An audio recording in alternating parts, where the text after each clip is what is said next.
Yeah, thank you, Mr. Speaker. I'd like to say I have the privilege of sharing the ride back to beautiful British Columbia every Thursday night with the member that just gave the speech. And along with us on that very airplane that uses fossil fuels, the things that we are protesting at times, they're protesting across the way, are NDP members, Green members, and Liberal members, all the ones that talk a big game about stopping the resource development but actually use it themselves.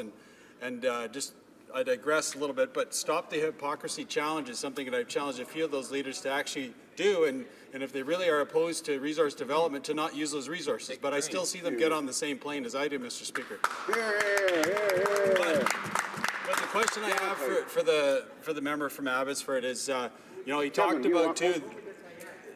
about the end game of this particular group and groups that are within the Liberal government, about that actually really want to stop the resource from being developed at all, including the Environment Minister. I'd just like him to speak a little bit and highlight the fact that death through regulation is really the end game for this particular government. Thank you. Honourable Member for Abbotsford. Well, thank you, Mr. Speaker. And my friend from Peace River Country has it right.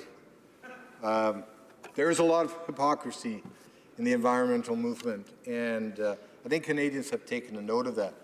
And the irony is not lost on me that we have on our polluting jets that flies between Ottawa and Vancouver and back, the very members in this House who rail against the fossil fuel sector, but gladly accept the taxpayer-supported flights to and from their towns. Now, Mr. Speaker, I'll say this. For some Canadians, the only process that they will accept is one that ends in no. Yes. We have people like that. We have people in this chamber that believe that.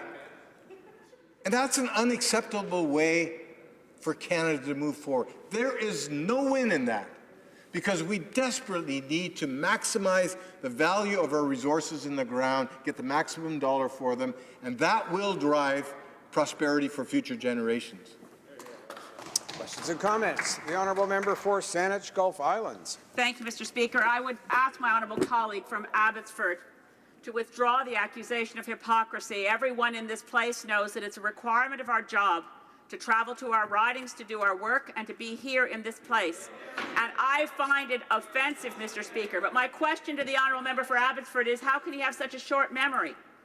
Bill C-38 in spring of 2012 was the omnibus bill to end all omnibus bills. It was more than 400 pages long, and it changed 70 different bills. It repealed the Kyoto Implementation Act, it repealed the National Roundtables Act, it repealed the Canadian Environmental Assessment Act, repealed it and replaced it with an entirely inadequate piece of garbage, which this bill is a bit better than that. I have to say, it's better than what was left in 2012. It's not adequate, but it's much better than what we were left with. And in the words of former Conservative fisheries ministers, it gutted the Fisheries Act. Bill C-38 was never attached to a single technical briefing, period. I sat at this desk and read all 430 pages, and by the time I was done, I saw that decades worth of environmental laws were pledged to be destroyed by the previous government. And does the honourable member recall a single technical briefing on that omnibus bill?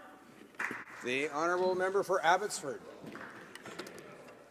Well, Mr. Speaker, I think I'm going to have to ask her to withdraw a comment.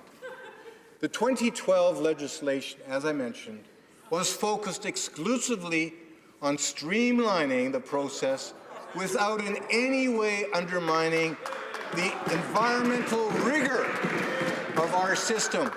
And yet those very legislators who supported it, and all the people that fed into the process, she calls the end of that process garbage. Can you imagine? We have a member of Parliament calling our work in this House garbage. That is offensive to Canadians, and she needs to apologize.